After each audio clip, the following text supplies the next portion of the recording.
Hello, folks. Well, we drive up to Worthington, Minnesota quite often since we moved to Iowa. We always drive by this place that has some cars and people standing in there, but I never saw any of them move. So I got a call from Marv Spomer asking me about RC helicopters. We found out that he owned the place we always drive by. He said that it was a classic car museum loaded with one-of-a-kind neon signs, much to be the largest and known of, and auto memorabilia. So we decided to drop in.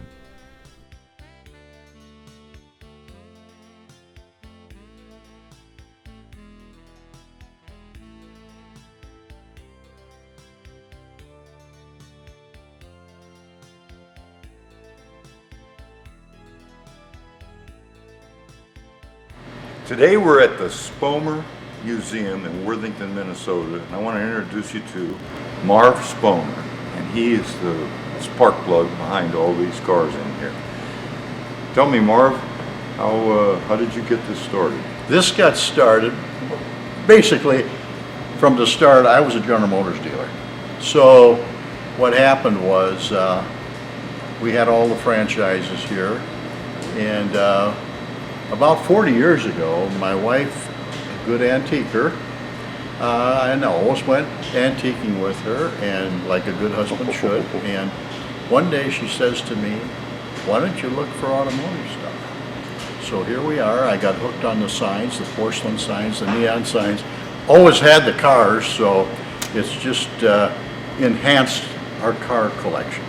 And in the last 40 years, this is what we put together. And it's probably one of the largest collection of automobile memorabilia in the country. This is all original stuff, so we'll tell the history on. There's history on just about every piece in here. We can't do it all in one day, but we'll give you some highlights. Okay, that sounds really good. Let's get started, and really nice to meet you. Nice to meet you, Dave. I can already see this is going to be good, folks, so hang in there. Here we go. Okay. Well, I can tell you that I was just overwhelmed with the neon signs and all the auto memorabilia and stuff that brought back memories from when I was a kid. You know, many of the stories that Marv told are really hard to mention all here, but most of the item's history is definitely interesting. And how he found this stuff, it just was a fantastic story. The only real way to know all this is to actually come and visit and let him tell you. Most of the cars are one of, and Marv was either the first or second owner. It's the other stuff that's truly amazing, especially the neon. Marv does all the work on them and has restored most of them, as in repairing rusted metal, polishing them up, and having neon tubes made. To see them up close shows Marv's true passion. I mean, they're beautiful.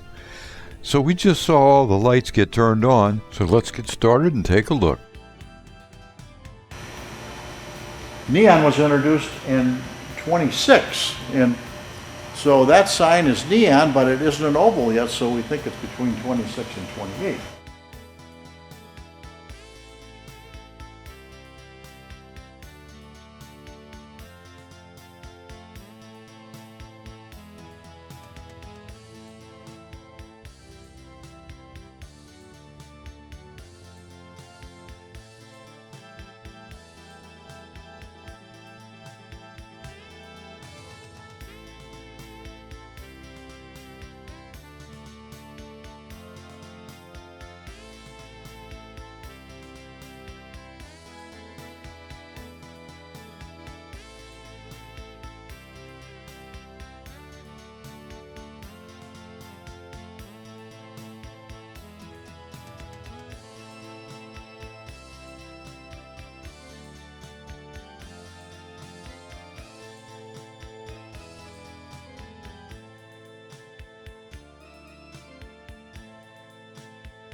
Well, this was absolutely one of the best nostalgic places that we've been in quite a while.